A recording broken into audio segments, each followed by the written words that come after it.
Hello everyone, welcome back. Because we are in the spring, you may expect a video about flowers. Well, this won't be about such a colorful topic. It will be about something else, also related with the spring, the sugarcane. If you visit Madeira in this time of the year, you will find plenty of flowers. But you may also find many trucks loaded with sugarcane heading to the rum factories. Well, here's an interesting suggestion of something to visit while in the island, a rum factory. To start, let's talk about the origin of the plant and its propagation around the globe. The sugarcane was domesticated around 10,000 years ago in New Guinea. It arrived to China and India in the antiquity and then spread to Persia. The Arab expansion of the 7th century took the sugarcane to the west, where it arrived in Sicily, Morocco and Spain. In the 15th century, the plant arrived in Madeira.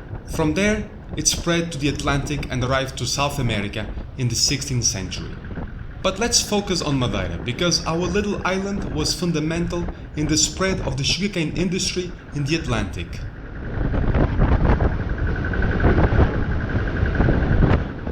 The discovery of Madeira was followed by its occupation by the Portuguese, who brought with them their farming traditions and knowledge. This means that the first things being planted on the island were wheat, rye, vines, chestnut trees and other European fruit trees. The first reference to the Madeiran sugar dates back to 1433. The historians believe that the first plants might have come from Sicily and might have been planted in Funchal, on the flat area where the cathedral was later built. The plants were sent from Funchal to Machico, where the first sugar was produced, and to Ponta do Sol and Calheta. The spread of the sugarcane led to the deforestation of big areas and to the abandon of the cereal as main product. The sugarcane spread everywhere in the south, from Machico to Calheta, benefiting from the warmer temperatures and better sun exposure. The north was kept as a source of wood, which was much needed as fuel in the fabrication of sugar. The abundance of water, combined with the fertile grounds, favored the productivity and the quality of the sugar. In the second half of the 15th century, Madeira was exporting tons of this expensive good that at that time was known as the white gold. The income generated by Madeiran sugar was very important for the Portuguese crown, who kept a tight control on the activity with special focus on the quality. Madeira became quickly a strong competitor with Sicily, Morocco and Egypt. Funchal became a very cosmopolitan place, where we could easily find people from many origins who were attracted by the sugar trade. We can highlight the Flemish and the Italians.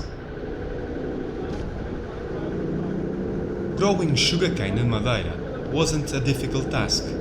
In reality, after being planted, the work needed during the growth of the plant was the irrigation and the survey for plagues.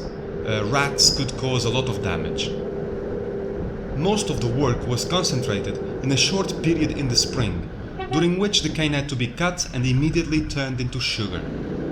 This was a very intense work that had to be done fast to prevent the fermentation and the consequent loss of sugar. Little did they know that fermented juice of cane results in an awesome product. The method of sugar production had to follow a certain process. First, the cane had to be crushed to extract the juice, which was done mainly with cylindrical mills moved by animal power. The animal power was replaced by the power of the water, which by the way was a Madeiran innovation. The juice had then to be boiled in big pans for the water to evaporate, while constantly moving the juice to avoid the caramelization in the bottom of the pan. This resulted in a thick liquid with a high concentration of sugar.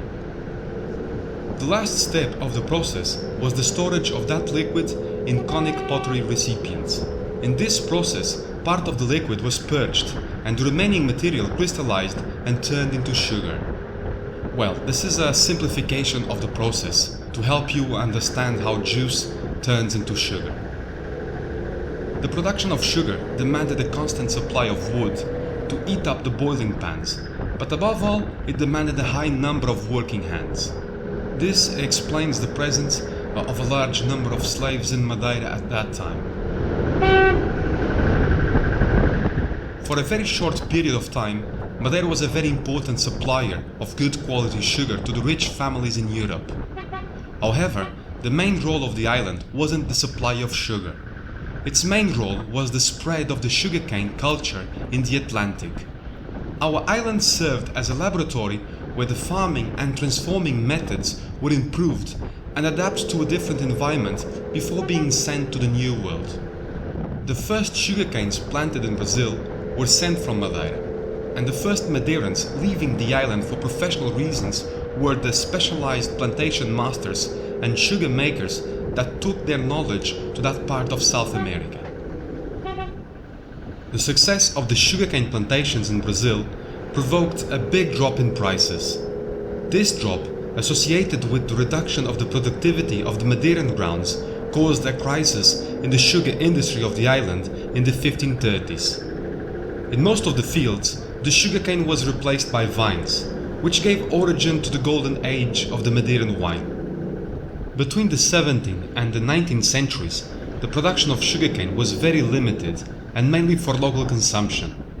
This product only recovered its importance in the 19th century. This turn, there were more interesting things to be done with the sugarcane, but let's talk about that in another video. We don't want this video to be boring, so I try not to go too deep in the subject. Anyway, for those of you who are more interested in this theme, you can check the following list of books and articles. You can also come on board with us. Believe me, the things are much more interesting behind the camera. And an open roof car can give you a totally different perspective of the landscape. And that's all for today.